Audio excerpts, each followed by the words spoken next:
നിരണമെന്ന കൊച്ചുനാട് നമ്മുടെ സ്വന്തം നാട്. നമ്മുടെ ഈ കൊച്ചു നിരണത്തിന് ഒത്തിരി പ്രത്യേകതകളുണ്ട്. തോമസ് അപ്പോസ്തലൻ വന്ന നാട്, നിരണം കവികളുടെ നാട്, അങ്ങനെ പ്രത്യേകതകൾ പറഞ്ഞാൽ തീരാത്തതുപോലുള്ള പ്രത്യേകതകളുള്ള വലിയൊരു നാടാണ് നമ്മുടെ ഈ കൊച്ചു ഗ്രാമം. ഇവിടെ ഒരു ഹോട്ടലുണ്ട്, നിരണത്തുകാരുടെ മുഖമുദ്രയായ ഒരു ഹോട്ടൽ, ദൈവസഹായം ഹോട്ടൽ.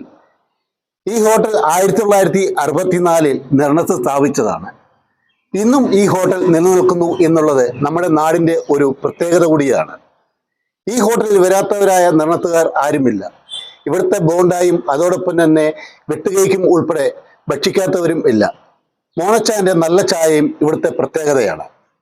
അപ്പർ കുട്ടനാടൻ മേഖലയിലെ ആദ്യകാല ചായപീടികയായ ദൈവസഹായം ടീ ഷോപ്പ് 61ാം വയസ്സിലും ഒരു നാടിന്റെ അടയാളപ്പെടുത്തലായി നിലകൊള്ളുന്നു.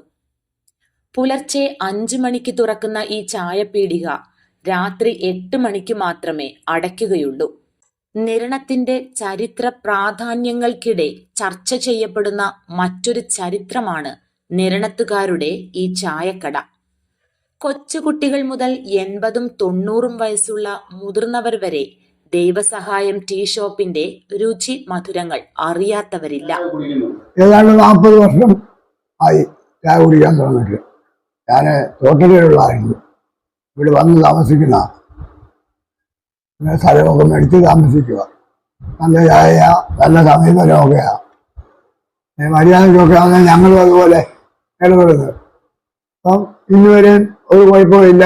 ദൈവം നാട്ടിലാണ് 10-30 വർഷത്തിൽ കൂടുതലായി ഞാനിവിടെ സ്ഥിരമായിട്ട് പാല് കൊടുക്കുന്നുണ്ട്, ചായ കുടിക്കുന്നുണ്ട്. 3 നേരം ഇവിടെ വരും.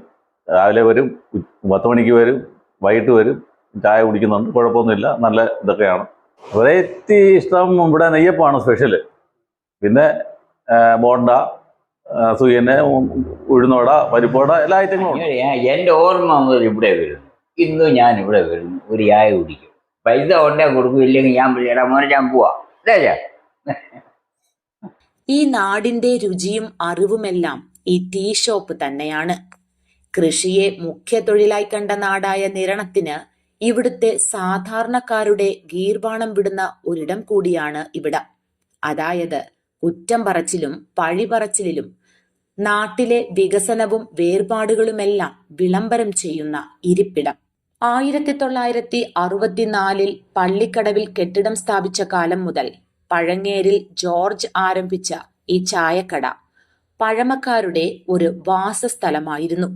നല്ല ബോണ്ടയും വെട്ടുകേക്കും പൊരിച്ച ഏത്തപ്പഴവും സുഹിയനും പരിപ്പുവടയും ഉഴുന്നുവടയുമൊക്കെ ഈ കടയിലെ വിഭവങ്ങളായിരുന്നു. പഴങ്ങേരിൽ ജോർജിൽ തുടങ്ങി ഇപ്പോൾ ഇദ്ദേഹത്തിന്റെ ഇളയ മകൻ മോനച്ചനിലെത്തി നിൽക്കുമ്പോഴും ഇവിടുത്തെ വിഭവങ്ങൾക്ക് ഒരു മാറ്റവുമില്ല. ഈ നെടുമ്പള്ളിയുടെ വാതിക്കലും ഈ അമ്പലത്തിന്റെ വാതിക്കലും ഒക്കെ ആയതുകൊണ്ട് അവരുടെയൊക്കെ സഹായം കൊണ്ട് ഇന്നും നിലനിന്ന് പോകുന്നു. പിന്നെ നല്ലവരായ നാട്ടുകാർ നമ്മളെ വന്ന് സഹകരിക്കുന്നു. ഇവിടെ സാധാരണ ഞാൻ ഉണ്ടാക്കുന്ന സാധനം മാത്രമേ കൊടുക്കത്തുള്ളൂ. രാവിലെ അപ്പമുണ്ട്, ഇഡലിയുണ്ട്, പൊറോട്ട ഉണ്ട്. കറികൾ സാമ്പാർ, ഇറച്ചി, മുട്ട. പിന്നെ എണ്ണപ്പലഹാരങ്ങളൊക്കെ വറുത്ത് വെക്കും. അത് മടക്സാന്, കേക്ക്, ബോണ്ട, ഉഴുന്നുവട, നെയ്യപ്പം, സൂയന്, ഏത്തക്കാപ്പം, ഇതൊക്കെയാണ് വിൽപ്പന. ഹോട്ടലായിട്ടല്ല, ചായക്കട മാത്രമേ ഉള്ളൂ. മോനച്ചന്റെ പിതാവ് നടത്തുന്ന കാലത്ത് ഇവിടുത്തെ ചായ പതിവുകാർ മുടക്കം കൂടാതെ ഇപ്പോഴും ഇവിടെ എത്തുന്നുണ്ട്. ഈ ചായക്കടയ്ക്ക് ദൈവസഹായം ടീ ഷോപ്പ് എന്ന പേരിട്ടത് രാജു പുളിമ്പള്ളിയാണ്. അദ്ദേഹത്തെ കണ്ട് വിവരങ്ങൾ ഞങ്ങൾ തേടിയപ്പോൾ നിരണത്തിന്റെ ഹൃദയം സൂക്ഷിച്ച് കടയുടെ ചരിത്രം അദ്ദേഹം വിവരിച്ചു. അന്നത്തെ കാലത്ത് ഏറ്റവും ഒരു പ്രഗത്ഭമായ ഒരു രീതിയിലായിരുന്നു അത് ആരംഭിച്ചത്. അന്ന് ഈ പ്രദേശത്തെ ആളുകൾക്ക് കൂടിയിരിക്കുവാനും അന്നത്തെ നാട്ടിലെ നാട്ടുവർത്തനങ്ങൾ പറയുവാനും അതുപോലെ തന്നെ സ്നേഹബന്ധങ്ങളെ കൈമാറുവാനും ഒക്കെയുള്ള ഒരു ഇടമായിട്ട്, ഒപ്പം ചായ കുടിക്കാനും ഭക്ഷണം കഴിക്കാനും ഒക്കെ ഉള്ള ഒരു സങ്കേതം. അന്ന് എനിക്ക് തോന്നുന്നു നിരണം സ്കൂളിൽ ഒരു 1500 കുട്ടികൾ പഠിക്കുന്ന കാലം, 50 അധ്യാപകരും അതിന് വേണ്ട സ്റ്റാഫും ഒക്കെ ഉള്ള ഒരു നല്ല നിലയിൽ ഒരു വ്യവസായം നടത്താൻ പറ്റിയ ഒരു സ്ഥലമായിരുന്നു അത്. അതങ്ങനെ ആരംഭിച്ചു. അതുപോലെ ഭംഗിയായിട്ട് പുരോഗമിക്കുകയും ഈ പ്രദേശത്തുള്ള ആളുകളൊക്കെ അവിടെ കൂടുകയൊക്കെ ചെയ്തിരുന്ന കാലം ഞാൻ ഓർക്കുക. അതിന് ദൈവസഹായം ഹോട്ടൽ എന്ന് പേരിട്ടത് ഞാനാ. കാര്യം അതുവരെ അതിന് പേരൊന്നുമില്ലായിരുന്നു. അപ്പോൾ അങ്ങനെ ഇരിക്കുമ്പോഴാണ് ഞാൻ ജോർജാന്റെ മോൻ തമ്പി, അദ്ദേഹമായിരുന്നു അത് കൂടുതലായിട്ട് അതിന്റെ മാനേജിന്റെ ഇടപാടുകളൊക്കെ അദ്ദേഹമായിരുന്നു. അപ്പൊ അവനോട് ഞാൻ പറഞ്ഞു ഇതിനൊരു പേര് വേണം. അത് എന്റെ മനസ്സിൽ അന്നേരം തോന്നി ദൈവസഹായം. അങ്ങനെയാണ് അത് ദൈവസഹായം ഹോട്ടലായത്.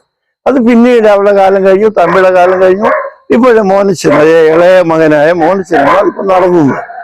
അവനാണെങ്കിൽ വളരെ ഒരു സുഹൃബന്ധം സൂക്ഷിക്കുകയും മറ്റുള്ളവരെ സ്നേഹത്തോടുകൂടി ഇടപെടുകയും പ്രവർത്തിക്കുകയും ഒക്കെ ചെയ്യുന്ന ഒരു നല്ല വ്യക്തിത്വമായി മോനച്ചൻ.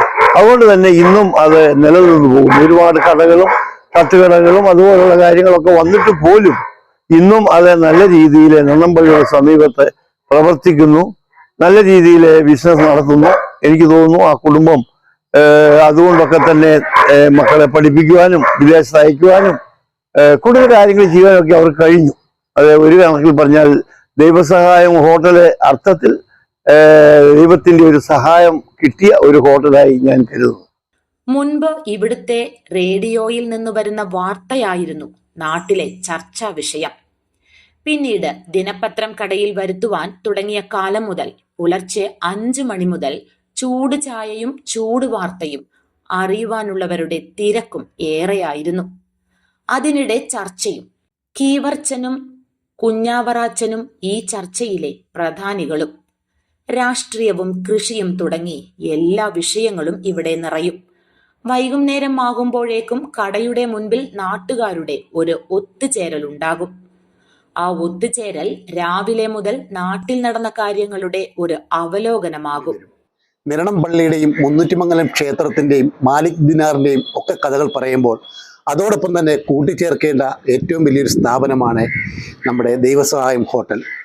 വിഷ്ണു പുശ്ശേരിക്കൊപ്പം ജിജു വൈക്കത്തിശ്ശേരി.